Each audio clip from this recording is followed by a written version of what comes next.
Alors nous sommes le samedi 20 décembre 2014, nous sommes de retour à Toulon. J'ai quelqu'un à côté de moi, je vais lui demander de se présenter. Bonjour. Bonjour, je m'appelle François Jimenez, j'ai 47 ans et ça fait 13 ans que j'habite à Toulon. J'ai écrit un petit livre qui s'appelle Un ami qui te veut du bien. Alors justement, on est là pour ça, puisque vous le savez, on a l'habitude d'interviewer les écrivains, donc ça tombe bien. De quoi ça parle? Qu'est-ce qui a donné l'idée de départ pour écrire ce livre? Je parle beaucoup de moi, mais j'avais besoin d'écrire ce livre pour moi. En fait, c'est mon témoignage par rapport à mon passé et comment j'ai chuté, comment je me suis relevé grâce à Dieu. Qu'est-ce qui a fait que, au départ, on a chuté? Est-ce qu'on peut avoir des détails? Le livre est petit, mais il y a quand même des éléments de départ qui ont fait qu'on a écrit ce livre. Les raisons, pourquoi on a chuté justement?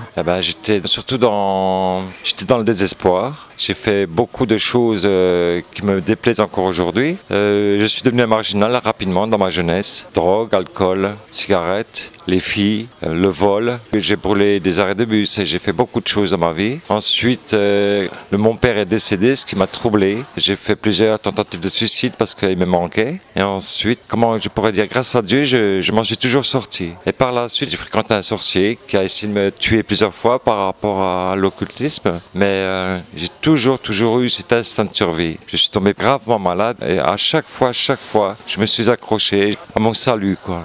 Toujours. C'est donc l'idée, et c'est donc justement un témoignage qui fait que on tombe et puis on se relève. Et donc, alors justement, d'une part, quand on se relève tout seul ou est-ce qu'on est aidé par des gens et par éventuellement des associations? Tout seul, quand on est tombé si bas que moi, on ne peut pas se relever tout seul, c'est impossible. Comment dire, moi par exemple, pour l'occultisme, c'était impossible que je m'en sorte tout seul. Pour la drogue, il m'a fallu 3 ans pour arrêter de me droguer, c'était impossible que je m'en sorte tout seul. Pour l'alcool, il m'a fallu, on va dire, 5 ans pour arrêter l'alcool, ça fait maintenant 6 ans que j'ai arrêté de boire. C'est vrai qu'il faut beaucoup de volonté, mais on a besoin de soutien et chaque personne qui nous entoure compte beaucoup. C'est pour ça que je le demande, parce que votre témoignage est très intéressant par le fait que vous savez ce qu'on appelle le principe de la main tendue. Je ne sais pas si vous avez entendu cette expression, et le fait qu'il est important que les gens vous tendent la main pour vous aider à relever, parce qu'au bout d'un moment, vous savez, moi j'entends des choses où on dit justement la volonté, on a la volonté, on va y arriver.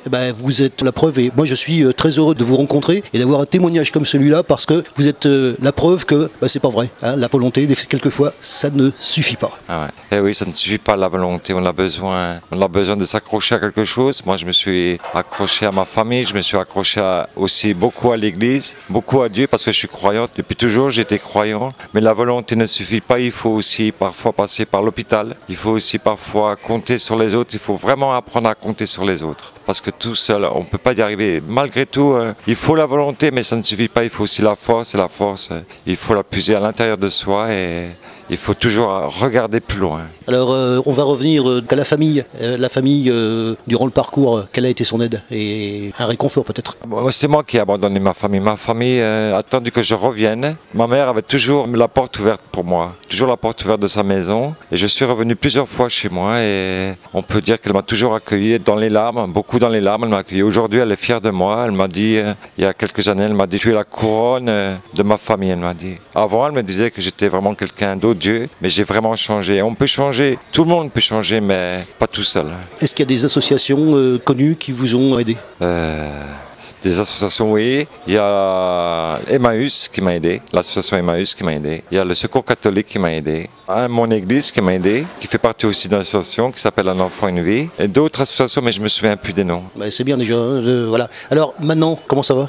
Très bien, je suis content, heureux d'être vivant, presque en bonne santé, mais c'est pas grand-chose comparé à ce que j'avais avant. Ce retour, si vous me permettez l'expression, à la normale, si tant est qu'on puisse exprimer cette phrase-là, qui justement dans cette situation particulière est ce qu'elle est, ça date de quand, ce retour à la normale? Ça fait... Pour justement vous permettre d'apprécier cette normalité revenue, si on peut dire ça. Ça fait exactement, pas exactement, mais disons que ça fait environ... Ça fait 20 ans que je suis chrétien, que je suis converti, 20 ans que je suis converti. J'ai vraiment été tombé dans beaucoup de trappes, mais ça fait, on peut dire, ça fait pas si longtemps, ça fait 2-3 ans que je me sens bien. Votre situation de famille, marié ou célibataire? Alors je suis marié, j'ai 2 enfants, je suis marié avec Isabelle, j'ai un enfant qui s'appelle Joseph, Néhémie, et un autre garçon qui s'appelle Mathieu Tadé. Et sans eux, sans mes enfants, sans ma femme, je ne serais jamais arrivé, jamais je serais arrivé où j'en suis aujourd'hui. Elle est toujours restée à vos côtés? Toujours, et toujours à m'aider, toujours à me soutenir, et mes enfants, c'est vraiment mon moteur pour aller plus loin.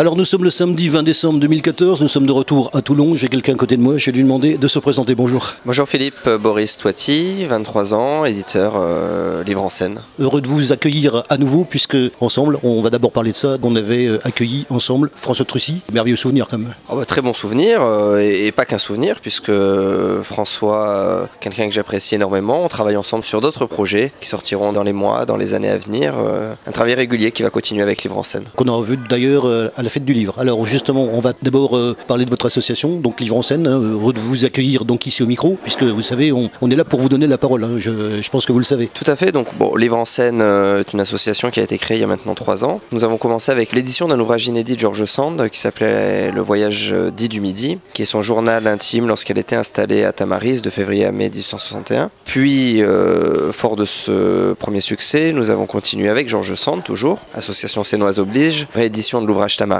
puis la rencontre avec François Trucy qui a préfacé Tamaris et qui a donné naissance à un livre, Les Suspects, et François Jiménez, donc avec un ami qui te veut du bien, qui est le 4e livre édité chez Livre en scène, mais nous avons également un catalogue de près d'une 40aine d'ouvrages, puisque nous avons repris en distribution les anciennes éditions GS et une partie du catalogue des éditions de la NERT. François Jiménez, qu'on rencontre d'ailleurs pour la première fois, c'est un petit livre. La rencontre, ça s'est passé comment? La rencontre très simple, j'étais à Paris à cette époque-là, je reçois un coup de fil, il y a à peu près un an, donc au mois de décembre de l'année 2013. Voilà, donc un monsieur qui me téléphone, qui avait trouvé nos coordonnées dans l'annuaire et qui me dit « J'ai un petit écrit, je souhaiterais le publier, comment je peux faire ?» Alors le texte n'était pas visiblement terminé, donc je lui ai demandé de terminer son manuscrit et une fois terminé de me l'envoyer pour une lecture et voir les conditions sur lesquelles on pouvait se mettre d'accord pour l'édition de son ouvrage. Quelques mois après, il est revenu vers moi avec quelque chose de plus complet. J'ai beaucoup aimé le style particulier de l'ouvrage.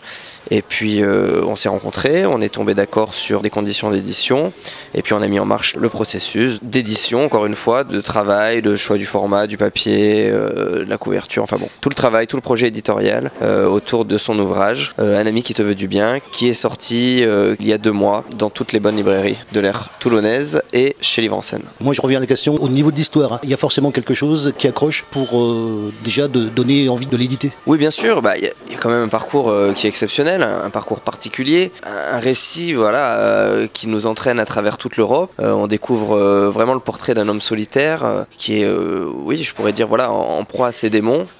C'est une confession très douloureuse, on pourrait dire d'une âme égarée, et puis finalement grâce à l'aide de sa famille, grâce à l'aide d'associations et puis grâce à Dieu, retrouve la bonne voie, retrouve le droit chemin et finalement reprend une vie normale à mettre entre guillemets, encore faudrait-il définir le terme de normalité. Mais voilà, en tout cas un parcours vraiment particulier, une belle histoire et quelque chose qui m'a séduit, écrit dans un style particulier encore une fois, et ça donne voilà ce livre, certes petit mais profond, voilà une 40aine de pages qui sont vraiment percutantes et très touchantes.